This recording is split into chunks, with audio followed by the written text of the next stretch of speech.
मंडी मतदारसंघातून निवडून आलेला खासदार कंगना राणावतजी या महाराष्ट्र सदनमध्ये गेल्या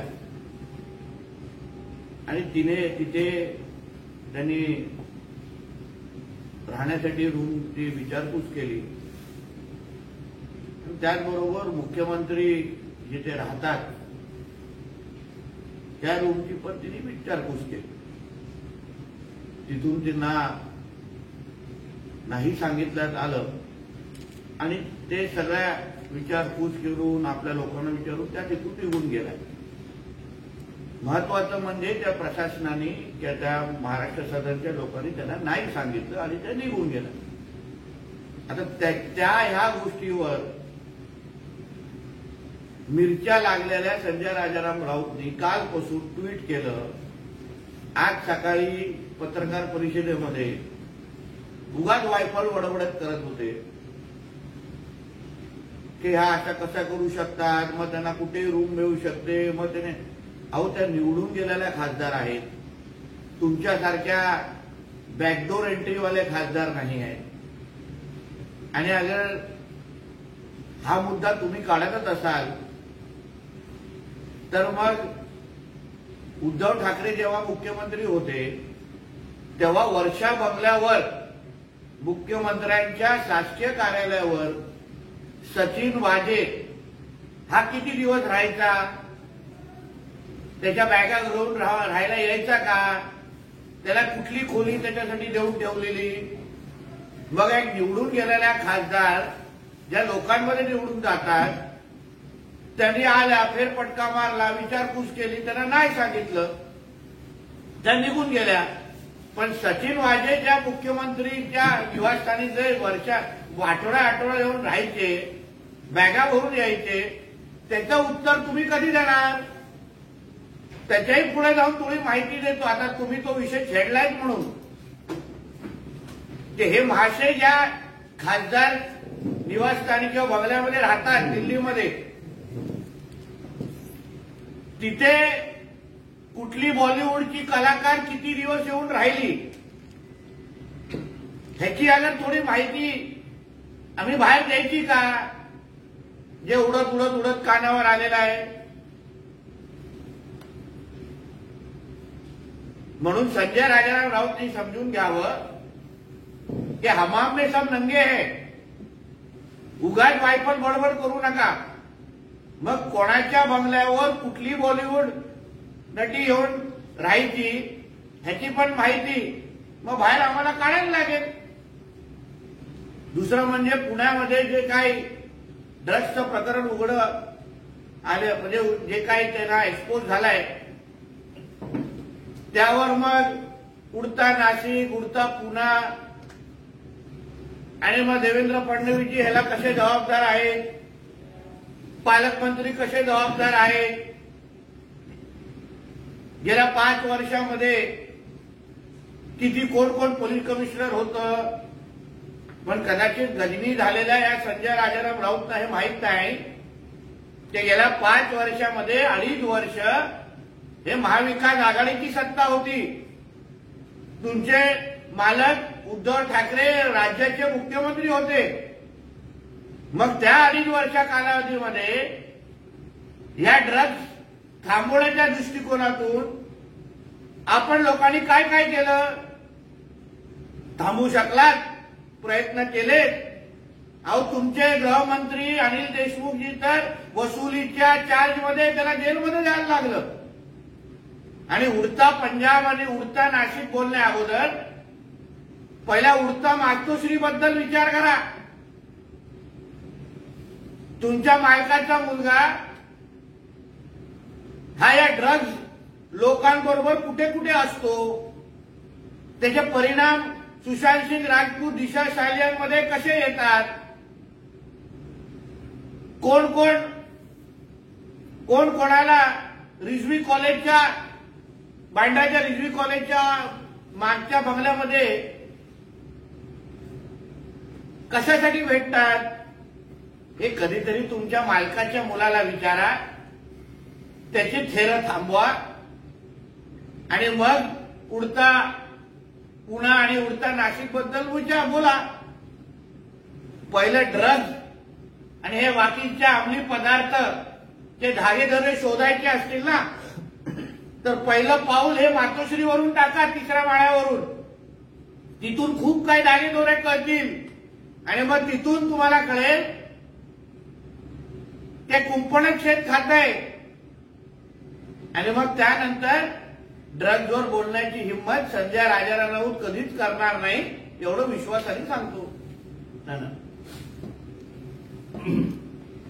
कंगना राणावत या मुद्द्यावरून बोलताना संजय राऊत असं म्हणतात की कंगना राणावत एवढ्या मोठ्या आहेत की खरं तर त्यांना राष्ट्रपती भवनामध्ये सूट द्यायला हवं. हो, मी तेच बोलतो ना, तुमच्यासारखी सवय अन्य लोकांना नाही आहे. तुमच्या खासदार, दिल्लीच्या खासदार बंगल्यामध्ये कोण कुठे येऊन राहते, कुठली बॉलिवूड कलाकार कुठल्या शूटिंगच्या तारखेप्रमाणे येऊन तिथे राहते. मग ह्याही गोष्टी थोडी बाहेर जनतेला कळल्या पाहिजे. कंगना राणावतजींना राष्ट्रपती भवनात राहून दे किंवा हिमाचल प्रदेशमध्ये राहून दे, पण तुमच्या बंगल्यामध्ये जो बॉलिवूडचा तमाशा होतो त्याही बद्दल थोडं फोटोग्राफ आणि व्हिडिओ मग आम्हाला बाहेर काढायला लागतील. मी जरी कसाबला फाशी देण्यामध्ये माझा हात असला तरी मला लोकसभा निवडणुकीसाठी फासावर लटकवण्याचं काम भाजपनं केलं हे अॅडव्होकेट उज्ज्वल निकम यांना समोरून सांगावं लागेल, नाहीतर त्यांना भाजपचा किंवा संघाचा शिक्का पुसता येणं कठीण आहे असं संजय राऊत म्हणतात. हो, पण उज्ज्वल निकमजी ज्यांनी कसाबला फाशी देण्यामध्ये मदत केली सरकारची ते तरी आमच्या बाजूने आहेत. पण असंख्य अतिरेकींची कोर्टामध्ये बाजू घेणारे माजिद मेनन नावाचे वकील हे तुमच्या शरद पवार गटामध्ये तुमच्या खांद्याला खांदा लावून आणि मांडीला मांडी लावून बसतात. आम्हाला उज्ज्वल निकमजींच्या केलेल्या कामा आणि कार्याबद्दल अभिमान आहे. पण हे जे काही मेनन नावाचे वकील आहेत, सिनियर वकील आहेत, त्यांनी आतापर्यंत किती अंडरवर्ल्डच्या लोकांची बाजू घेतली, बॉम्बस्फोटच्या बॉम्बस्फोट असलेल्या आरोपांची लोकांची बाजू घेतली अतिरेक्यांची, ते तुमच्या मांडीला मांडी लावून बसलेत, आमच्या नाही. त्यावर पहिलं उत्तर द्या आणि मग उज्ज्वल निकमजींना सल्ले द्या.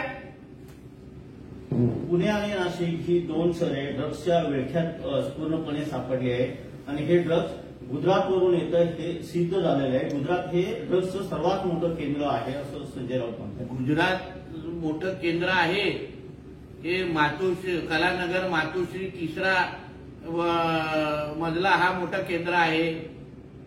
ह्याची जरा चौकशी नीट झाली पाहिजे. तुमच्या मालकाचा मुलगा रोज संध्याकाळी बँड्राच्या रिजवी कॉलेजच्या मागच्या गलीच्या बंगल्यामध्ये काय करत असतो. मग आता उडता पंजाब नंतर उडता मातोश्री असा एक चित्रपट आम्ही काढायचा का. तिथून खूप काही धूर बाहेर येईल, मग कळेल. पुण्यामध्ये संस्कार आणि संस्कृती विद्या हे केंद्र होतं, पण आज दुर्दैवाने गुन्हेगारी अंमली पदार्थाचं मुख्य केंद्र महाराष्ट्रातलं होऊ पाहत आहे आणि याला सर्वस्वी जबाबदार राज्याचे गृहमंत्री देवेंद्र फडणवीस आहेत आणि त्यावेळेचे पालकमंत्री आहेत असं संजय राऊत म्हणतात. गेल्या 5 वर्षामध्ये 2.5 वर्ष तुमच्या महाविकास आघाडीची सत्ता होती. तुमचाच मालक हा मुख्यमंत्री होता, तुमचेच गृहमंत्री अनिल देशमुख होते. मग त्या 2.5 वर्षाचा पण हिशोब हा कोणीतरी केला पाहिजे की नेमकं त्या 2.5 वर्षामध्ये पुण्यामध्ये ड्रग्ज हा विषय थांबवण्यासाठी काय प्रयत्न केले काय करून दिले नाही. कारण ह्यांच्या मालकाचा मुलगा हा तेव्हा पण पुण्याला काय काय करायचं आहे, कधीतरी 5 स्टार हॉटेलचे सीसीटीव्ही तपासले ना, जंगली महाराज रोडचे सगळे बाहेर येतील. म्हणून संजय राजाराम राऊतने ड्रग्ज या विषयावर बोलून स्वतःच्या मालकाच्या मुलाला अडचणीत आणू नये असा मैत्रीचा सल्ला देतो. ड्रग्सच्या या प्रकरणावर चंद्रकांत पाटलांचं एक स्टेटमेंट आलं होतं की मी पालकमंत्री असताना ड्रग्सच्या एवढ्या मोठ्या घटना नव्हत्या. त्यावर संजय राऊत असं म्हणतात की असं बोलून त्यांना जबाबदारी झटकता येणार नाही. जरी ते पालकमंत्री नसले तरी गृहमंत्री त्यांचे आहेत, मुख्यमंत्री तुमचे आहेत. आमचे गृहमंत्री सक्षम आहेत, आमचे मुख्यमंत्री पण सक्षम आहेत आणि आमचे अजितदादा पण सक्षम आहेत. तुमच्या महाविकास आघाडीच्या वसुली सरकारपेक्षा आमचं हे महायुतीचं सरकार निश्चित सक्षम आहे. म्हणून हे ड्रग्ज माफिया असो किंवा अंमली पदार्थ विकणारे कोणी असो, त्याला कोणालाही पाठीशी घालणार नाही. वेळ आली तर चौकात फाशी देऊ अशी भूमिकेचं आमचं सरकार आहे. तर आरक्षणाचा मुद्दा आता पुन्हा एकदा गाजू लागतोय. मनोज जरांगे पाटील यांनी मुस्लिमांना सुद्धा ओबीसीतून आरक्षण द्यावशी मागणी केली आहे. हे परत तुम्हाला सांगतो, तुम्ही हे लिहून घ्या, ऍफिडेव्हिट करा. मुस्लिम धर्माच्या नावाने कोणालाही आरक्षण मिळू शकत नाही, हे आपल्या डॉक्टर बाबासाहेब आंबेडकरांच्या संविधानामध्येच लिहिलेलं आहे. पण मुसलमान धर्मामध्ये असलेली जी विविध जाती आहेत, जसं हिंदू धर्मामध्ये विविध जाती आहेत ना, तसं मुसलमान धर्मामध्ये विविध जाती आहेत. मुसलमान धर्मामध्ये पण श्रीमंत आहेत, त्यांना आरक्षणाची गरज आहे का? 8-8, 9-9 गाड्या आहेत, 10-10, 15-15 बंगले आहेत, त्यांना आरक्षणाची गरज आहे का? यापेक्षा मुसलमान धर्मामध्ये उदाहरण असलेली पसमंदा जात ही फार गरीब जात आहे, त्याचा उल्लेख पंतप्रधान मोदीजींनी पण केलेलं. त्या समाजाला, त्या जातीला आरक्षण द्या ना. मग तुम्हाला पूर्ण मुस्लिम धर्माला कशाला आरक्षण पाहिजे? म्हणजे जे श्रीमंत आहेत, ज्यांच्या घरामध्ये 10-10, 15-15 मुलं आहेत, त्यांच्याकडे 15-15, 20-20 गाड्या आहेत, 10-10 दुबईमध्ये बंगले आहेत, त्यांना पण आरक्षण कशाला पाहिजे तुम्हाला? याच्यापेक्षा त्याच्यातल्या असलेली गरीब जात पसमंदासारखी अन्य शेतकरीची पण जात आहे, त्या जातींचा अभ्यास करून त्यांना आरक्षण द्या, कोणाला हरकत नाही. पण मुस्लिम धर्माच्या नावाने आरक्षण मिळणार नाही आणि आम्ही मिळवून देणार नाही. ओबीसीचा आरक्षणाचा मुद्दा सुद्धा आता गाजतोय. जालन्यात आणि परभणीत ओबीसी नेत्यांशिवाय इतर समाजातील नेत्यांनी प्रवेश करू नये अशा प्रकारचे फलक लागले. परत एकदा स्पष्ट सांगतो, आमचे महायुती सरकारची भूमिका पहिल्या दिवसापासून स्पष्ट आहे की मराठा समाजाला स्वतंत्र आरक्षण दिलं जाईल. कोणालाही, तुम्ही आमच्या मुख्यमंत्र्यांची स्टेटमेंट काढून बघा, आमच्या उपमुख्यमंत्र्यांची स्टेटमेंट बघा, किंवा कोणाची कुठल्याही दुसऱ्या समाजाला, प्रामुख्याने ओबीसी समाजाच्या 1% आरक्षणाला हात न लावता मराठा समाजाला आरक्षण दिलं जाईल. तसं 10% आरक्षण दिलेलं आहे.